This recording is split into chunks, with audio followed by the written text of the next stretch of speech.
hands on some footage from a nearby security camera, but it was quickly deemed useless due to the low quality of the recording. Police have no leads in the disappearance of 9-year-old Jeannette Tamayo.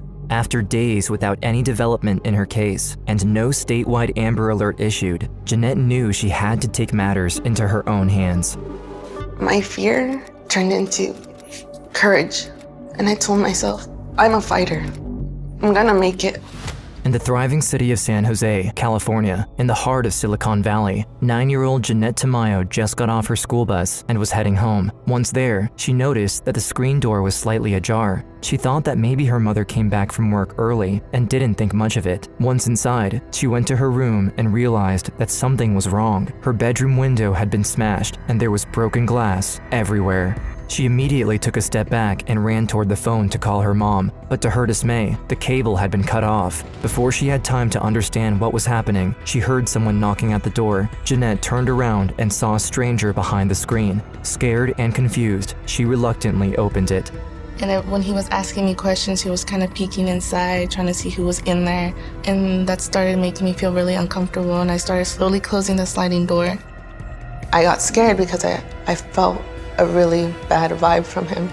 And he put his hand in the way, slid it open, grabbed me, and took me to my brother's room. He threw me on the bed and took off my pants. Out of respect for Jeannette, we won't cover the assault, as it is extremely graphic. After he was done, her attacker handcuffed her and tied her legs together. He then carried her to his car parked in the garage. There, the man tried to open the door, but couldn't lift it more than a few inches before he saw another vehicle stopping right in front of the garage. From the back seat, Jeannette recognized her mother's car. My brother crawled under the garage. When it opened a few inches, the first thing I told him was to run. But her attacker was already at it. He got out of the car and started walking toward him. At only 15, Paul knew he wouldn't stand a chance, but he chose to fight him anyway. He grabbed a screwdriver from the counter and ran at him. The man then immediately disarmed him and started punching him in the face, over and over. Restrained by the handcuffs and the rope around her leg, Jeannette couldn't do anything except watch in horror as the man dragged her brother inside the house. As soon as they entered, they came face to face with Rosalia, Jeannette's mother. She attempted to fight the man and successfully separated him from her son. Then, Paul rushed toward the kitchen cabinet and pulled out a frying pan from it. He tried to help his mom, but once again, the man disarmed him before he could do anything and turned the improvised weapon against Rosalia, striking her repeatedly until she fell to the ground. I remember hearing my mom screaming, and it went quiet.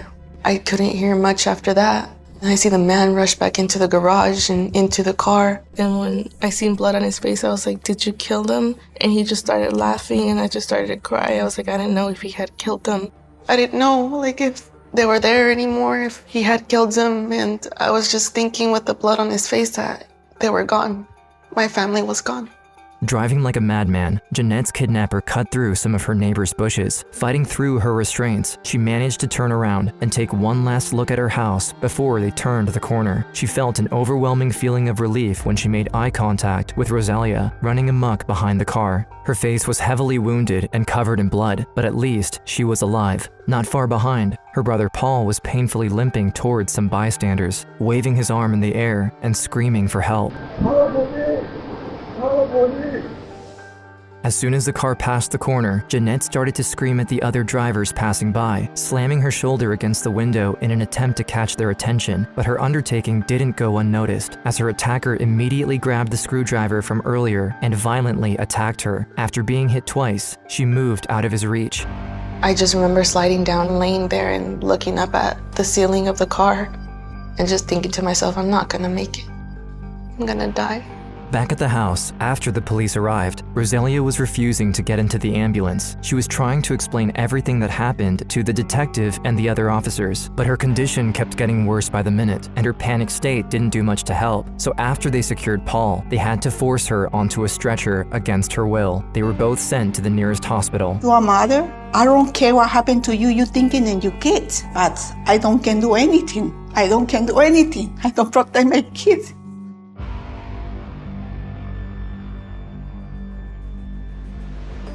With their only witnesses gone, the police had barely any information to work with. From the get-go, they knew that Jeannette had been kidnapped and that someone broke into the house, cut the phone cords, and attacked them before leaving with her. But other than that, all they had was the crime scene. One of the first things that I did notice in the garage was a lot of blood. I knew at that point this was a very violent crime. You start thinking, are we going to bring her home alive? Heather Randall, the detective assigned to the case, initially thought that maybe some of the blood around the kitchen and the garage belonged to Jeannette. As her forensic team were grabbing samples and examining the scene, she also called in handlers and bloodhounds to get the search started as soon as possible. But sadly, this didn't lead them very far, since neither Jeannette nor her attacker were injured during the initial attack. As this was happening, she also noticed a security camera in the driveway of one of the neighbors. By reviewing the footage it captured in the last hour, they were able to establish a rough timeline of the events. 30 minutes before Jeannette arrived, her attacker smashed her bedroom window and burglarized the house. He then went back to his car and waited for Jeannette to arrive. Afterward, he followed her and knocked at the door. He then assaulted her in the bedroom for almost 30 minutes, at which point they headed to the garage. Meanwhile, Paul and Rosalia made it to the house. In the last bit of the recording, we can clearly hear Rosalia and Paul screaming for help.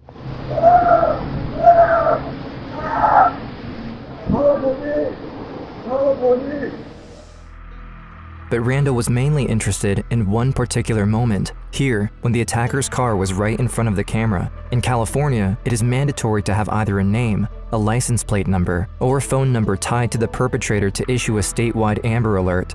It's heartbreaking. You have the evidence right there, it's so close, and yet you need just a little bit clearer video. So before she was able to fall back on Paul and Rosalia, she alerted the media, hoping that even without an Amber Alert, maybe the population would mobilize themselves anyway and spread the word about her disappearance. Together with her department, they got service helicopters in the air with loudspeakers, calling out her name, and gave press conference after press conference, just to make sure Jeannette's name was on everyone's mind in San Jose. It puts 1,000 more sets of eyes out on the street, and we knew it was extremely important to push the information out to the public, give them a picture of Jeannette, make sure that flyers were flooded throughout the city.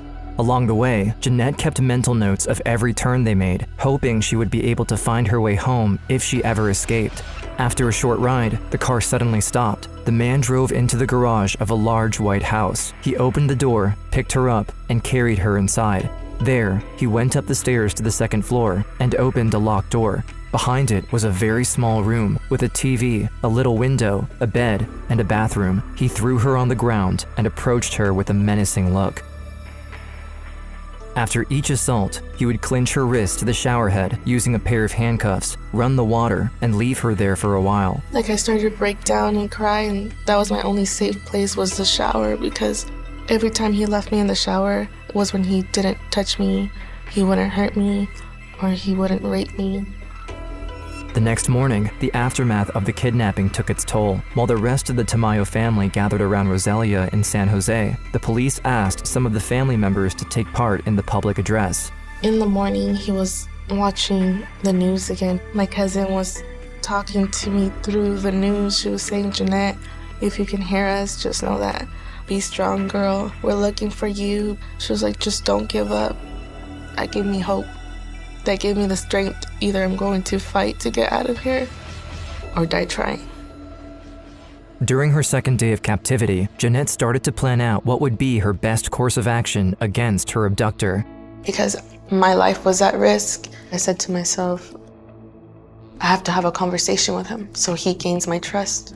So she tried to ask him the most casual question she could think of. So I remember asking him, "Where are you from?" Her attacker turned around with a dubious look on his face. He stood up, looked at her straight in the eyes, and for the first time since he kidnapped her, smiled. An intense feeling of disgust filled her chest. At that moment, she wished she could have spit at his face, stabbed him in the back with his screwdriver, or any other acts of retaliation one could think of. But instead, she listened to her instinct. She smiled back, trying to look as innocent as possible. She then asked him if she could get a glass of water. He handcuffed her and for the first time, left her alone in the room while he went down the stairs to go and get it. Now by herself, she started to nervously tinker with the handcuffs since she had noticed that the lock didn't require any key. It was mechanical. I remember feeling with my fingers a little button and like a latch. I realized that if I moved the latch one way and pressed that button, the handcuffs would release. Now freed, She knew she only had a minute to think of something useful, something that could either save her or maybe help the police find the culprit if she ended up getting murdered. My brother and I would always watch CSI, Law and Order, and the detectives on the shows would always look for clues. Swiftly, she grabbed the watch the man left on the nightstand. Then, she rushed to the other side of the room, where the man had placed a few toys for her to play with. She grabbed a little clay turtle out of them, and finally, she ran by the bathroom and grabbed her underwear. She remembered that the CSI cast often used the victim's underwear in sexual assault cases, and she wanted him to be punished for what he did to her. But soon enough, her investigation was cut short as she began to hear the heavy footsteps of her kidnapper walking up the stairs. I jumped back on the bed, put the handcuffs on, and once he walked through the door, he just looked at me, and in my mind I was hoping, please don't touch me, because I had things on me that I was afraid that he might find. On the third day, Jeannette's family was devastated by the lack of progress the case had made. Despite the incredible amount of effort pulled by Randall, the police still had nothing on hand that could lead to her location. When the police tried to tell Rosalia that past the 48 hours mark, most kidnapped children are never found, she refused to listen. I feel very, very, very sad because you're scared. My daughter, she's a little kid. She has only 10 years. I asked the police what happened with my daughter. When my daughter came by, say, maybe never. I'm screaming a lot. My daughter I don't see for 3 days. I don't feel comfortable because I don't protect her. I don't protect her, I don't feel good.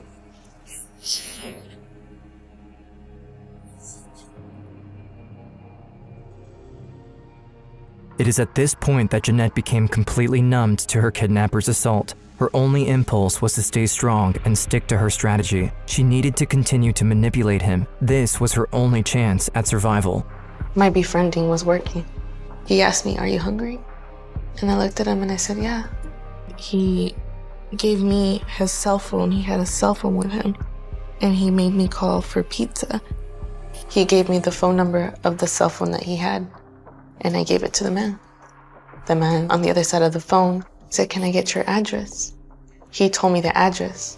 And just like she did with the movement of the car 2 days ago, she memorized all of it. If she ever got away, she wanted to be sure she would be able to take him down afterward. Eventually, someone rang the doorbell, and her kidnapper left the room for a minute. When he came back, he had a smile on his face. He put the pizza on the floor, and on top of the box, there was a missing person flyer with her face on it. He then told her that he would get rid of her tonight, before leaving the room.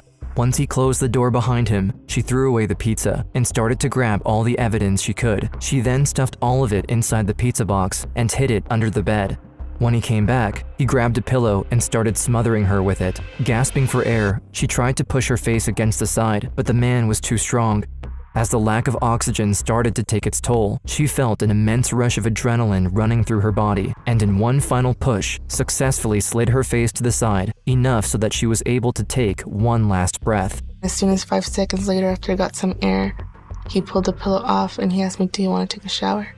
When she came out of the shower, she quickly dressed up and made sure the pieces of evidence she gathered earlier were still in her pockets. She then heard someone knocking loudly at the door downstairs. She wanted to scream, but her kidnapper immediately jumped on her and put his hands over her mouth. Afraid that he would try to kill her again, she calmed down and waited for the person at the door to leave. We were sitting in the room for a while, and afterwards, when he heard that it was all quiet, that's when he took me downstairs into the garage. It was all dark. He then forced her into his car, put her back in handcuffs, and started driving. The ride was long, and Jeannette couldn't stop crying and screaming. Midway through it, she took a second to calm herself down in an attempt to make some sense of what had happened to her so far. I remember just crying to myself and just saying, I did the best I could. I was just preparing myself for my own death. But even then, she hadn't fully given up yet. Along the way, she once again did her best to remember every turn they took, but they rode for over 30 minutes, making it far more difficult than the first time. After a while, the car approached the neon-lit parking lot of a liquor store, not far from the highway. The car had stopped, and as soon as he stopped the car, he grabbed me by my hair, and I looked around, and I was like, "Where are we?" And he was like, "I'm letting you go." And when he grabbed me by the back of my head, by my hair, he pulled me towards him. He was like, "If you ever tell anybody what I did or who I am or anything about me, I will come back for you and I will kill your family and I will kill you too. As her kidnapper left, she ran toward the liquor store. She couldn't believe she succeeded. She somehow gained his trust. These thoughts and emotions flooded her mind, and before she knew it, she was face to face with the cashier. I was just all kinds of emotions in one, and I remember the gentleman that was behind the counter looking at me and asking me, "Are you okay?" And then he said, "You're the little girl from TV." The man behind the counter didn't hesitate. He handed her the phone, and when he realized she was distraught, picked it back up and called 911 himself. She said, "Let me use the phone." I said, "Okay, here's the phone." When she started dialing the phone, she was panicking, scared. She didn't know how to dial the number. Once the San Jose police got word that Jeannette had been located in East Palo Alto, they immediately reached her. Detective Randall was overjoyed to finally see the little girl with her own eyes. But in the back of her mind, she knew they needed to act quickly if they ever wanted to get their hands on the culprit. I walked up to her and I said, "Hello, Jeannette. My name's Heather and I'm here to help you." And before I really said anything else, she let me know that she had some evidence in her pocket. She proceeded to pull the toys, her underwear, the kidnapper's watch, and other items out of her pockets. Shocked to see how clever the little girl was, Randall asked her if she had anything else that could help them catch him. Jeannette asked for a sheet of paper and drew the house, bits of the address, his exact phone number, and every other piece of information she could remember from her time with the kidnapper. Noticing how knowledgeable she was, Randall asked her a decisive question. I asked her, "Do you think you can find his house?" And she said, "I think I can." And she said that she could direct us by saying right or left, right or left. While the police were heading back to San Jose to look for the man's house, another officer started to call every pizza place in the area to see if they could match the phone number to a complete address. But before they knew it, they were already closing in on the place as Jeannette shuddered with excitement in the back of the patrol car. I felt brave. I think that's why I stood up in the back of the car and started yelling and saying, "That's it." A few minutes later, Randall received a confirmation from the pizza place that this was, in fact, the right address, so she ordered a tactical team and a K-9 squad to raid the home. Our SWAT team then put a plan in place to go and take him into custody. They had a layout of the home from Jeannette, and they went in and were able to determine that he was hiding up in the attic. The suspect, David Montiel Cruz, attempted to evade arrest and threatened the officers inside the house, so they unleashed the dogs at him. He suffered multiple injuries on his arms and was escorted outside of the house. Inside, Heather also found the evidence-filled pizza box under the bed. Police say they know little about the background of the suspect. He was arrested at this house early yesterday morning. The district attorney's office filed 9 felony charges against Alvarez, including sexual assault, burglary, forcible lewd acts, rape, battery, and a special circumstance. After the arrest, Rosalia was called, but emergency services needed to get Jeannette into the ER as soon as possible. After all, she'd been stabbed, and the wounds had yet to be treated, so Rosalia and Paul followed them and finally got reunited with her once she was stabilized. I remember them taking me to the hospital, running tests on me. I remember opening the door and seeing my mom. And her face was so bad. Like, she didn't even look like my mom. I think she touched my mom's face. She said, "You're hurt." She was so brave. She didn't care about herself. She was worried about us. You're everything to me, you and Paul were. Yeah. Very happy because I know my dad. For example, it's when she born, second time for me. The following years have not passed easily for Jeannette. For a time, she dealt with her personal pain on her own. She would never leave the house, stuck in the clutches of a paralyzing fear of men and the outside world. But when she was 15 years old, after 6 years of therapy, something clicked. She finally decided to face her fear and do something about it. 12 years later, TV producers reunited her with Heather Randall, the detective who, with a little help from one clever 9-year-old, put an end to the rampage of David Montiel Cruz and put him behind bars for life. Hi. It's so good to see you. I never really got the chance to come back and tell you guys thank you for everything that you did. I really appreciate it. You were strong, you're smart. What happened was you were amazing. You were brave, and that's why you're here today. Even if her trauma hindered her childhood, she didn't let it take over her life as an adult. Today, she decided to follow in Heather's footsteps and study law enforcement. Her goal is to one day be a detective and help her community in the same way Heather helped her. And on top of that, she also wants to become a voice for the missing and every victim of violence. Everybody has a story, and no matter what life throws at us, no matter what obstacles, we're all fighters. And we all have the ability to keep going. I turned my fear into courage. I got my family back.